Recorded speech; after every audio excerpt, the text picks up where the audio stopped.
നമുക്കിന്ന് ഹെൽത്തി ആയിട്ടും ഈസി ആയിട്ട് തയ്യാറാക്കാവുന്ന ഒരു ബ്രേക്ക്ഫാസ്റ്റ് തയ്യാറാക്കിയാലോ? അപ്പം എളുപ്പം തന്നെ വീഡിയോയിലേക്ക് പോവാം.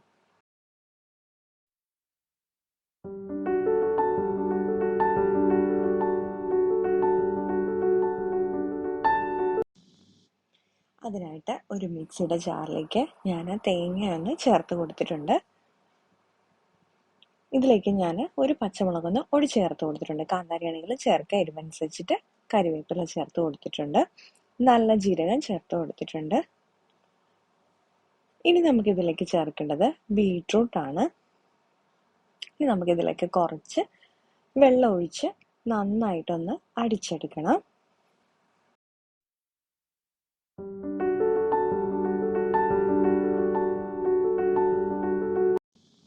ഈ ഒരു പരുവത്തിന് വേണ്ടി ഒന്ന് അടിച്ചെടുക്കാൻ. അതിനുശേഷം നമുക്കൊരു പാനിലേക്ക് വെള്ളം ചൂടാകാൻ വേണ്ടി വെച്ച് കൊടുക്കാം.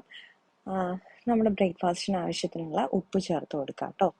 എന്നിട്ട് ഈ വെള്ളം നന്നായിട്ട് തിളച്ച് വരുന്നതിന് മുമ്പായിട്ട് ഒരു ലേശം നെയ്യും കൂടെ ഒന്ന് ഒഴിച്ചു കൊടുക്കണം. അതിനുശേഷം വെള്ളം നല്ലപോലെ വെട്ടി തിളച്ച് വരുന്ന സമയത്ത് നമുക്ക് തീ ഒന്ന് കുറച്ച് കൊടുക്കാം.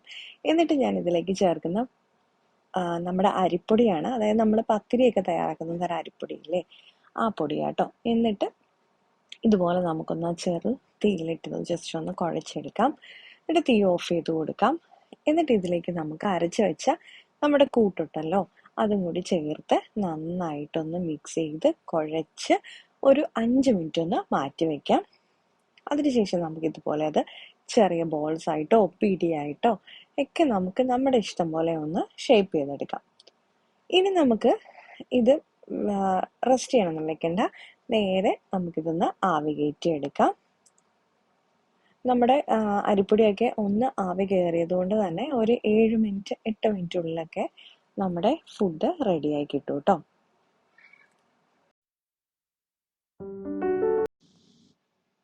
ഇപ്പം നമ്മുടെ ബ്രേക്ക്ഫാസ്റ്റ് തയ്യാറായിട്ടുണ്ട്. ഈസി ആയിട്ട് തയ്യാറാക്കാവുന്ന കൊഴുക്കട്ട അല്ലേ.